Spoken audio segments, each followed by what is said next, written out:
Okay guys, today we have Cobra Commander. I'll start off with a butt shot because it seems like a lot of you kind of drop off after the first 10 seconds, so maybe this will keep you engaged. Cobra Commander stands 7 inches tall. He's pretty detailed like Super 7s usually are.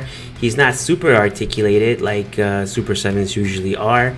And well, I really enjoyed playing with him, but I'm going to be honest, I am not the biggest G.I. Joe fan. I am a fan of toys, and well, I do like G.I. Joe, but I'm not crazy about it. So I picked him up because he was 40 bucks, alright? And he's Cobra Commander, I had to get him. And I know there was an old school Playmates edition of this guy, but no, I'm reviewing him based on this figure and this figure alone, not anything that happened in the past. He comes with a few head sculpts that are virtually the same. This is the first one, which is my preferred one. I like that metal stripe at the top of his head. I like the paint they use. It looks glossy, but I don't know, it looks really good. Bright and dark in the right spots. It's got a good wash. It looks like it's got this like bumpy-ish texture, which you can see right there in the camera. You can see it. I'm a fan of that. I'm a fan of texture and detail in figures. I like that the most.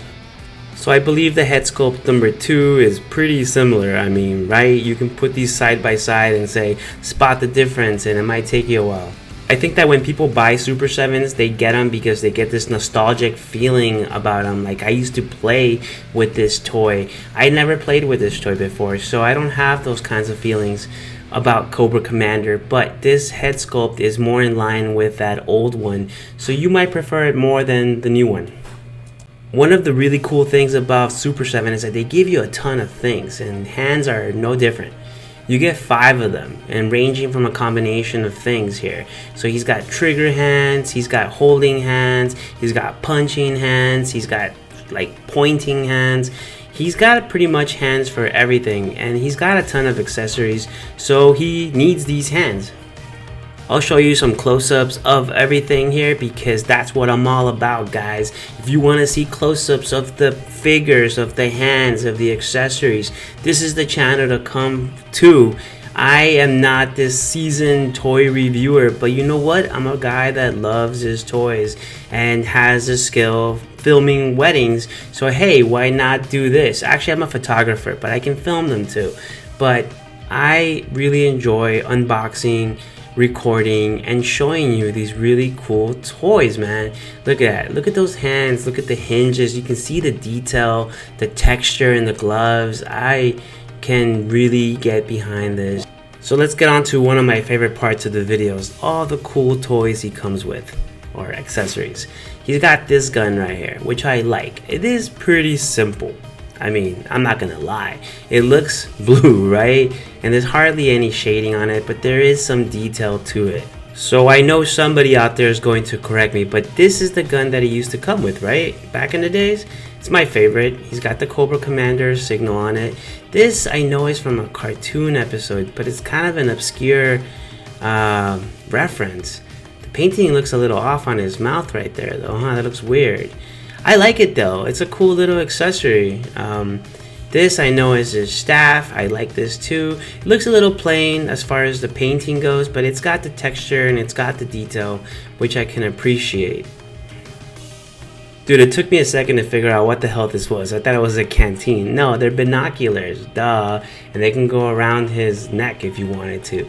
This, I had no idea what it was. I had to research it.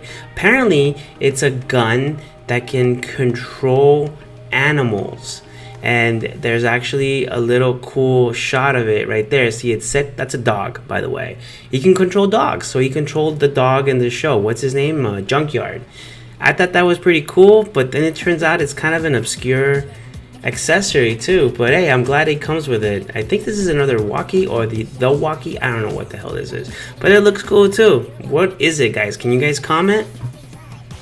And of course, he's got his bendy wire cape. The way it goes on him, it goes with magnets. You can kind of see it there. I think that's pretty cool. I like it. You can have more picture opportunities this way.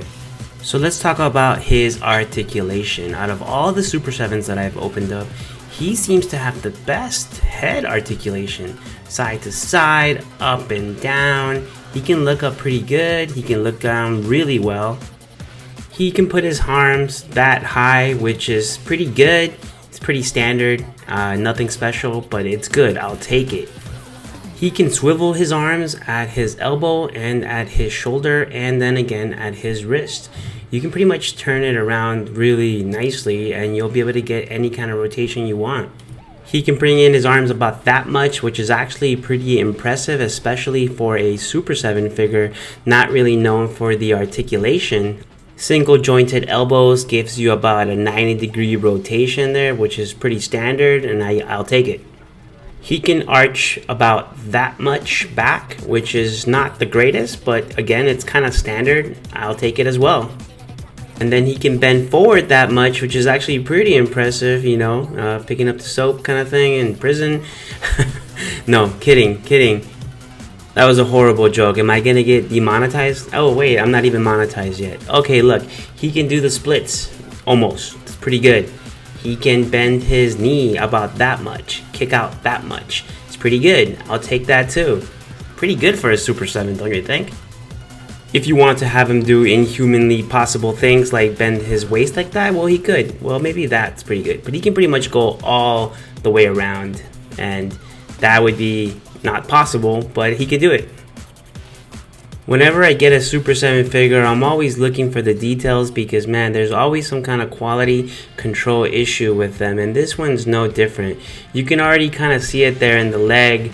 What is that, right? I don't even know. It doesn't buff out. It is what it is. I got it for 40 bucks. It was on deal. I can't really go back and return it. Whatever. It is what it is. If I want to take a picture of this guy, I'll just have to Photoshop that out. It's something that I've learned to live with now with Super 7s, unfortunately. That kind of sucks, right? Even though I got him on a special, it's $40, it still kind of stings. If you're a fan of the G.I. Joe lineup, then you kind of have to get him. I mean, he's Cobra Commander. He's the leader of the bad guys, and everybody knows that the bad guys are always the coolest. Look how cool he looks. So, yes, he is worth the money, even if you pay full price. If you're new to collecting toys, I know it can seem a little overwhelming because there's so many different brands and so many different scales. That's what's number one thing that I found confusing. I wouldn't want to buy a Cobra Commander if I didn't think that it was going to fit along with everything else. But luckily, I think this kind of fits in with a lot of things. The only thing that it doesn't fit with is Figuarts and maybe some Mafex. But here he is next to Brooklyn from NECA and Apocalypse from Marvel Legends. He may not go well with all Marvel Legends either. So, 7-inch scale. So let's talk price, okay? Because that's a big deal. I paid 40 bucks for him at some sale, but he's usually around 55. You can get him from Super 7 for 55. You'll have to pay shipping too, so I'm not sure this is the best place to get him. Big Bad Toy Store just makes it so easy to order that I usually end up going here. They do charge a $4 shipping charge, so it makes more sense if you have more items shipping at the same time. I feel like I keep declaring Amazon the winner because there's some truth to it, because it's cheaper normally. Here you can get them for $48, and if you have Prime membership, get them shipped for free and get them the next day. I hate supporting big Amazon, but dude, you just can't deny the pricing.